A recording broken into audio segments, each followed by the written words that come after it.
दोस्तों UP triple SC से मुख्य सेविका भर्ती में जब से कोर्ट से स्टे हटा हुआ है उसके बाद से आप देखेंगे कि एक बड़ा सवाल अभ्यर्थियों के मन में रिज़ल्ट को लेकर और साथ ही साथ कट ऑफ को लेकर है।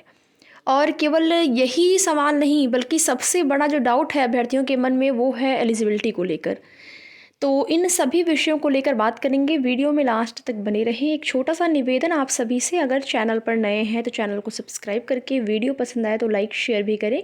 आपकी भर्ती संबंधित जो भी ज़रूरी और महत्वपूर्ण सूचना होगी आप सभी को उसकी जानकारी समय समय पर इस चैनल के माध्यम से दी जाएगी। और हमारी बिल्कुल यही कोशिश होती है कि जो भी ऑथेंटिक सूचना हो वही आप सभी को प्रोवाइड कराई जाए। जैसे कि कट ऑफ को लेकर बहुत ज़्यादा कम कट ऑफ की, इतनी कम कट ऑफ जाएगी, अभ्यर्थी बिल्कुल उम्मीद लगाकर बैठ जाएं और उसके बाद कट ऑफ ज़्यादा चली जाए और अभ्यर्थियों को निराशा हाथ लगे। ऐसी कोई भी सूचना इस चैनल के माध्यम से आप सभी को नहीं दी जाएगी। उम्मीद करते हैं कि आपको वीडियो पसंद आ रही होगी। तो सबसे पहले यहाँ पर बात कर लेते हैं आपकी भर्ती में रिज़ल्ट को लेकर क्या कुछ अपडेट है। लेटेस्ट अपडेट रिज़ल्ट को लेकर यहाँ पर आप सभी को बताएंगे कि क्या कुछ है। आयोग विभाग से क्या कुछ सूचना है, क्या आयोग और विभाग चाहते हैं कि रिज़ल्ट जो अगली डेट 126 सीटों पर होल्ड के साथ लगी हुई है, क्या उस सीटों को भी स्टे मुक्त करने के बाद रिज़ल्ट जारी करेंगे या फिर उसके पहले रिज़ल्ट जारी किया जा सकता है। और यहाँ पर जो योग्यता संबंधित चीज़ें हैं उसको लेकर भी देखिए प्रॉब्लम आगे हो सकती है, क्योंकि जो भी नोटिफिकेशन आया था नोटिफिकेशन में अस्पष्टता नहीं थी और इस अस्पष्टता न होने की वजह से बाद में भी भर्ती पर संकट है। संकट क्यों है? या तो आयोग पहले से ही ये चीज़ें क्लियर कर दें कि किनको शामिल कर रहे हैं इस भर्ती में। कला वर्ग की बात हुई थी तो कला वर्ग में आपका जो है वो जो विषय है आपका वो, या फिर आपकी योग्यता जो है वो स्नातक कला वर्ग का मतलब बीए आता है। बीए आपका कला वर्ग में के अंतर्गत आता है। और समकक्ष की बात करें तो विषय जो है आपके सेम है तो उसमें आपको लिया जा सकता है, लेकिन ये चीज़ें पहले से आयोग को क्लियर करनी होगी, उसके बाद ही हो सकता है। बाकी 2 साल 3 साल योग्यता को लेकर जो अभ्यर्थियों के मन में सवाल है कि हमारा जो विशेष विषय मांगा गया था योग्यता के तौर पर वो केवल 2 ही साल स्नातक में है, तो क्या हम इस भर्ती में शामिल हो पाएंगे या बाहर हो जाएंगे। इसको लेकर आप सभी को बता दें कि जो योग्यता इसमें मांगी गई है, अगर उस योग्यता को देखा जाए तो उस हिसाब से 3 साल होना चाहिए, लेकिन कई ऐसी बहनें हैं, ठीक है, पहले की जो बहनें इस पद पर हैं वो उनमें से कई लोग ऐसे हैं जो कि 2 साल विशेष विषय के साथ भी वो जो है जॉब में हैं, कर रहे हैं जॉब। तो 2 साल वालों को आप सेफ मान सकते हैं इस भर्ती में। लेकिन जो विज्ञान कला वर्ग की बात करें तो जो उसमें आपका गृह विज्ञान, अगर आपने होम साइंस सब्जेक्ट से बीएससी या फिर बीए किया है तो उसकी वजह से यहाँ पर बीएससी पर संकट है अभी भी, ठीक है। और कोशिश की जा रही है कि ये चीज़ें बिल्कुल क्लियर हो जाएं तो आप सभी को बताई जाए। जैसे ही इसको लेकर चीज़ें स्पष्ट होती हैं आप सभी को उसकी सूचना दी जाएगी। और अब बात करेंगे रिज़ल्ट को लेकर क्या कुछ अपडेट है आपके रिज़ल्ट से संबंधित। तो देखिए आपके रिज़ल्ट को लेकर आपको बता दें कि जो रिज़ल्ट है उस पर काम तो अलग अलग भर्तियों से संबंधित जो है, जैसे कि ऐसा नहीं है कि कुछ अन्य भर्ती पर काम चल रहा है तो आपकी भर्ती पर काम नहीं होगा। सारे काम जो हैं वो पैरेलल में चलते रहते हैं। लेकिन यहाँ पर आपकी भर्ती में कुछ सूचनाएं ऐसी मिल रही हैं कि जो रिज़ल्ट है आपका 5 तारीख को जो डेट लगी हुई है सुनवाई के लिए, आयोग चाह रहा है कि वो 126 सीटें भी जो है स्टे मुक्त हो जाएं तो साथ में रिज़ल्ट जारी किया जाए। कुछ ऐसी अपडेट मिल रही है, ठीक है। इसको लेकर बिल्कुल ये नहीं है, कंफर्म नहीं है, लेकिन इस पर चर्चाएं चल रही हैं।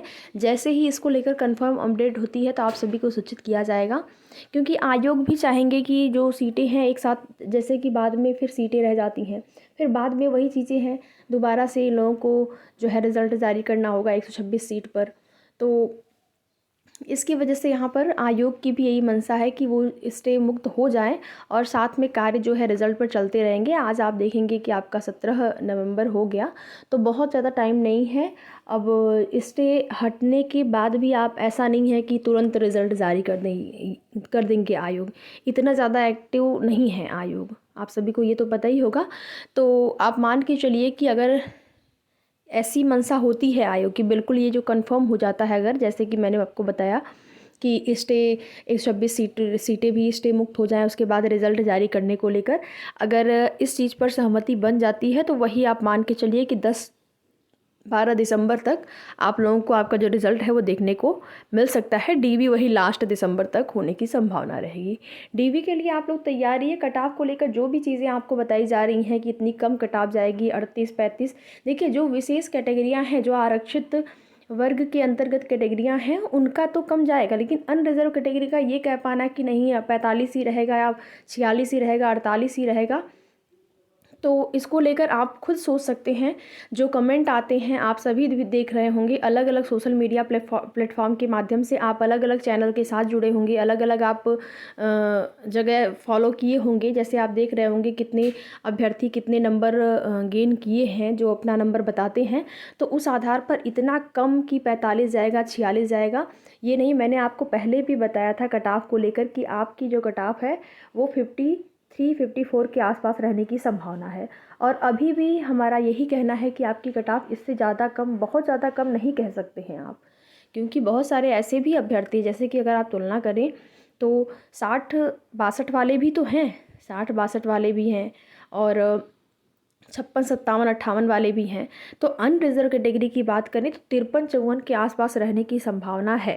बाकी आप लोग एक बार जो है वीडियो को शेयर करिए और जितने भी आपके अभ्यर्थी जुड़ रहे हैं सभी लोग अपनी जो नंबर उन्होंने अपना आंसर की से चेक किया है उस नंबर के आधार पर अपनी कट ऑफ एक बार जो है, कट ऑफ या कहें उसको, आप कितने नंबर आपके बन रहे हैं सारे नंबर आप लोग कमेंट में लिख दीजिए और उसके बाद एक एनालिसिस किया जाएगा। मैं पहले से ही आप लोगों को 53-54 कट ऑफ बताते हुए आ रही हूँ अनरिजर्व कैटेगरी का। अन्य कैटेगरियों की बात करें तो जैसे कि EWS है तो 50 के आसपास जा सकता है, OBC है तो और कम रह सकता है। OBC EWS का लगभग सेम जाने की संभावना है। तो एक बार आप लोग अपने नंबर जो हैं कमेंट के माध्यम से बताइए, तो उस पर जो है यहाँ पर एक उचित एनालिसिस करके आपको एक विस्तृत कट ऑफ से संबंधित अलग अलग कैटेगरी वाइज वीडियो जो है वो बना दी जाएगी। अलग अलग कैटेगरी वाइज कट ऑफ आपकी कितनी जाने वाली है, ठीक है।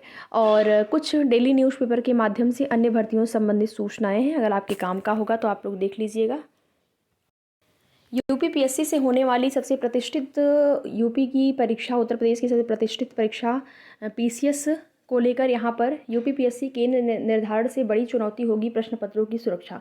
केंद्रों पर ताला के साथ कोड लॉक वाले बॉक्स में भेजे जाएंगे प्रश्न पत्र। पेपर छापने और पहुँचाने के लिए महज 36 दिन बचे हुए हैं। RO ARO प्री कराने की मांग भी हो रही है और इस तरीके से आप देखेंगे जो आयोग है उसके समक्ष एक बड़ी चुनौती है PCS और RO ARO परीक्षा करा पाना। PCS की परीक्षा एक दिन में कंफर्म हो चुकी है, पूर्व की भांति एक दिन में ही होगी। 2 शिफ्ट में या 2 दिन में परीक्षा होने को लेकर अभ्यर्थियों ने विरोध प्रदर्शन किया और सरकार आयोग अभ्यर्थियों के सामने झुक गए और परीक्षा की डेट जो है कंफर्म हो चुकी है। लेकिन RO ARO परीक्षा पर अभी भी संकट है और ये परीक्षा अभी भी 2 दिन ही कराए जाने की जो जानकारी है वो मिल रही है। बाकी आगे की जो भी सूचना होगी आप सभी को उसकी जानकारी समय समय पर इस चैनल के माध्यम से दी जाएगी। तो वीडियो में लास्ट तक बने रहने के लिए आप सभी का बहुत बहुत धन्यवाद।